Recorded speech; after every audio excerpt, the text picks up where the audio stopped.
আকাশ, কোথায় তুমি? তোকে না থাপড়া একদম সোজা মানে ফেলবো, বুঝছিস? তোরা মানা করছিস যে আমার নাম ধরে ডাকবি না, আমি তোর বড়। এত বড় বড় কর কেন? নাম ধরে ডাকলে কি তোমার ইজ্জত নষ্ট হয়ে যাবে? আর আমি তোমার নাম ধরে ডাকবো না, কি বলে ডাকবো? ও গো, হ্যাঁ গো, এইসব বলে রাখবো? টাকামি করবি না, তুই আমাকে ভাইয়া বলে ডাকবি।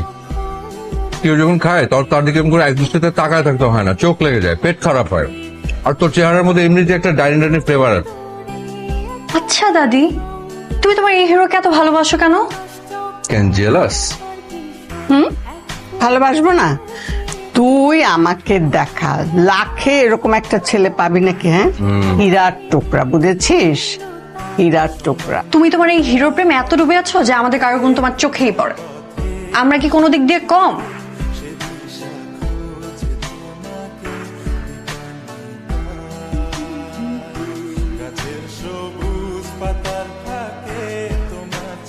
আমি ঠিক করেছি যে এখন থেকে প্রতি বছর তোমার জন্মদিন আমরা পালন করব। আমি বড় ভাইয়া বড় আপার সাথে কথা বলেছি, তারাও রাজি। পাগল নাকি তুই?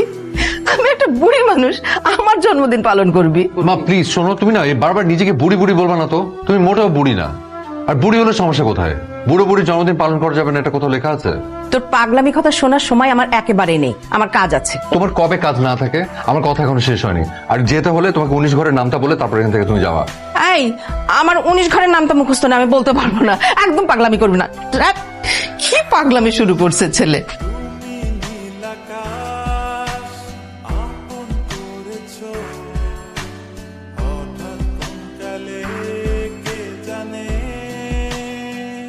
বাবা জ্ঞান, বাবা বাবা,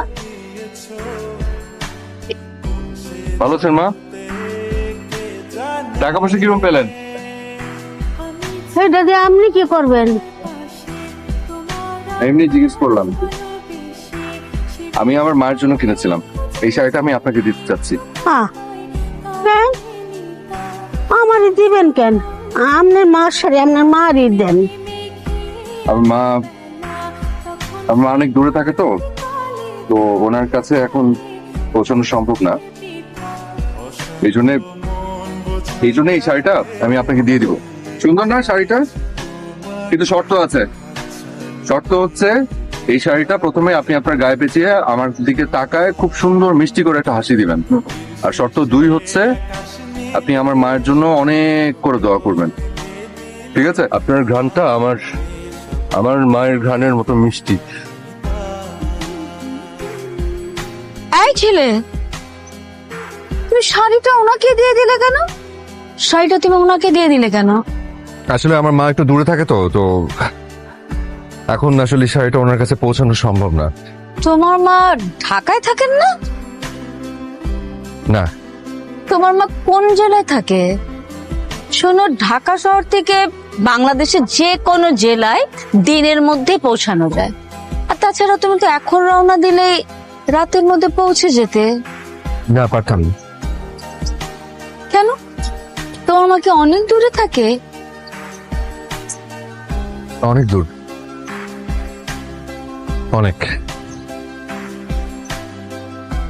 কোথায় থাকে?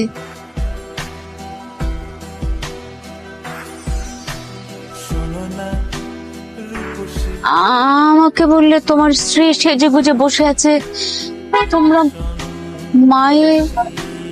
আমরা দুজন মিলেই এখন যাব, মাকে দেখতে যাব। আমি না বিশ্বাসই করি না আমার মাটা নেই।